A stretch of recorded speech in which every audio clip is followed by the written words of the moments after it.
Shalom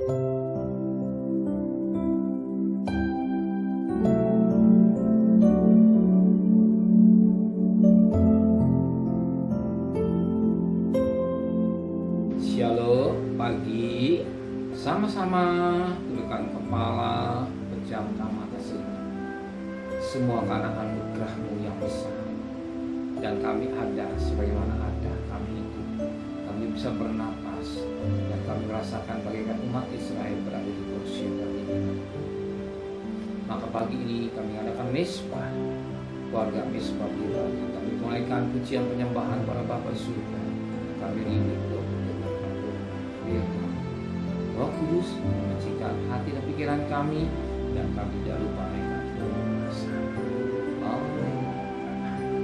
Shalom pagi. Mari sama-sama kita akan membaca firman Tuhan.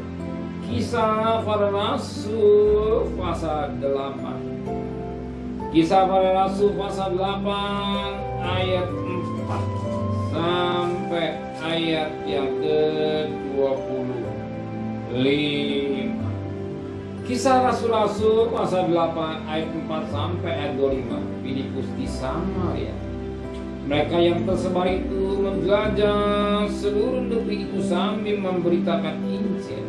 Dan Filipus pergi ke suatu kota di Samaria dan memberitakan Mesias kepada orang-orang di situ.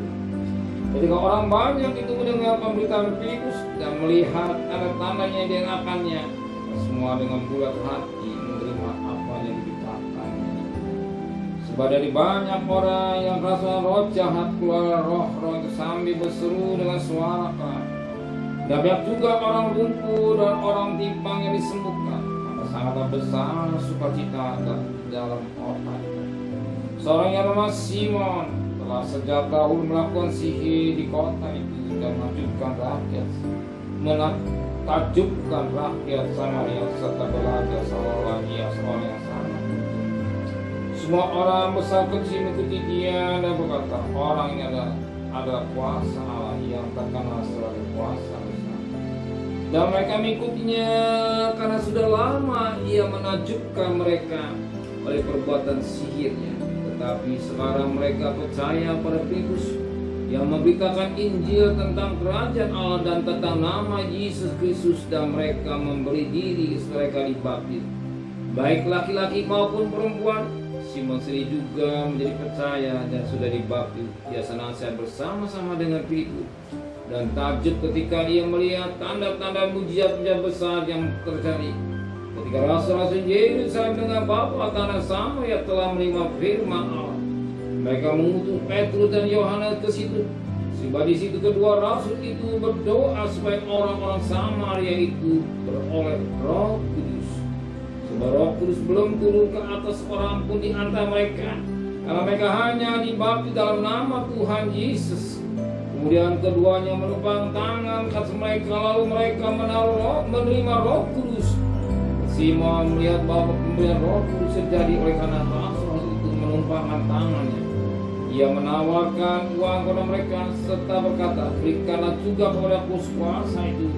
Sebab jika aku menumpang tanganku atas seseorang, ia boleh menerima Roh Kudus. Tapi Petrus berkata banyak, binasalah kiranya orang tuamu bersama dengan engkau, karena engkau menyangka bahwa engkau dapat membeli karunia Allah dengan uang. Tidak ada bagian atau hakmu dalam perkara ini, sebab hatimu tidak lurus di hadapan Allah. Jadi bertobatlah dari kejahatanmu dan berdoalah kepada Tuhan supaya Ia mengampuni niat hatimu ini. Sebab kulihat bahwa hatimu telah seperti empedu yang pahit dan seret dalam kejahatan. Jawab Simon, hendaklah kamu berdoa untuk aku kepada Tuhan, supaya kepada aku jangan kiranya terjadi segala apa yang telah kamu katakan itu. Setelah keduanya bersaksi dia dan memberitakan firman Tuhan, kembalilah mereka ke Yerusalem. Dan dalam perjalanan itu mereka memberitakan Injil dan banyak ampun di sana. Puji Tuhan, firman Tuhan baik sekali Pak. Kita melihat asal pribadi. Kita melihat satu pribadi. Dia pikir nama Simon. Dia pikir uang adalah segalanya.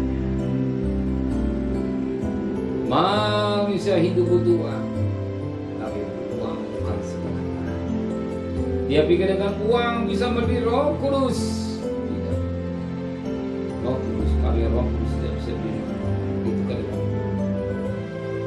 hidup pemberian. Ini maka Bapa yang baik masih memberi anak yang baik. Dia tidak hari. Dia berkata, sebagaimana pada ayat 18. Ketika Simon melihat Bapa memberikan Roh Kudus terjadi oleh karena rasul itu menumpangkan tangannya, Simon menawarkan uang kepada mereka serta berikanlah juga berkuasa itu supaya jika aku mentangan kuasa seseorang ia boleh menerima Roh Kudus. Simon dia mengadakan. Dia pikir kami Roh Kudus bisa beli dengan uang. Tidak. Itu pemberian Allah cuma-cuma. Uang. Kita butuh uang, tapi uang bukan segalanya. Dia pikir semua ada uang bebas. Maka orang pagi-pagi bangun pikirannya uang. Tapi uang itu bukan segalanya. Tapi yang sangat menarik, dia perlu hidup dan pikiran. Roh Kudus tidak bisa dibandingkan. Makanya lihat Petrus berkata pada ayat 20. Tetapi Petrus berkata pada Simon, binasalah kiranya uangmu bersama dengan engkau, karena engkau menyangka bahwa engkau dapat membeli karya Allah dengan uang. Tidak bagian atas hakmu dalam perkara ini, sebab hatimu tidak lurus di hadapan Allah. Jangan berpikir uang bisa segala-galanya. Manusia butuh uang, tapi ingat uang bukan segala-galanya. Yang pertama adalah keselamatan.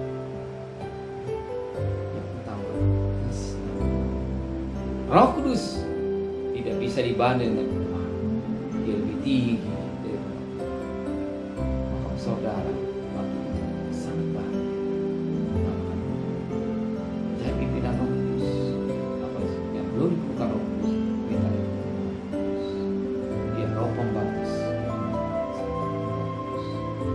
hidup kita ini boleh sehari pas hari hidup dalam pimpinan Roh. Kita hidup dalam pimpinan Roh, pikiran kita tidak pasti berlawanan dengan kita. Kalau daging itu binasa, dengan uang, tapi Roh. Amin. Itu yang pertama yang kita sedang. Amin. Mari sama-sama menteraikan firman hati kami. Mari kami bisa pagi yang sehat.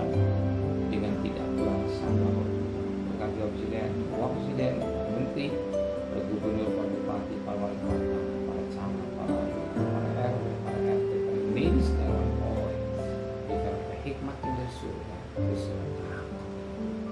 segala kekasih, terimalah berkat nikmat dari Allah Bapa, cinta kasih sayang dari Tuhan Yesus Kristus, dan berkat Roh Kudus menyertai saudara mulai hari ini sampai malam Tuhan Yesus yang cinta Dia. Katakan amin.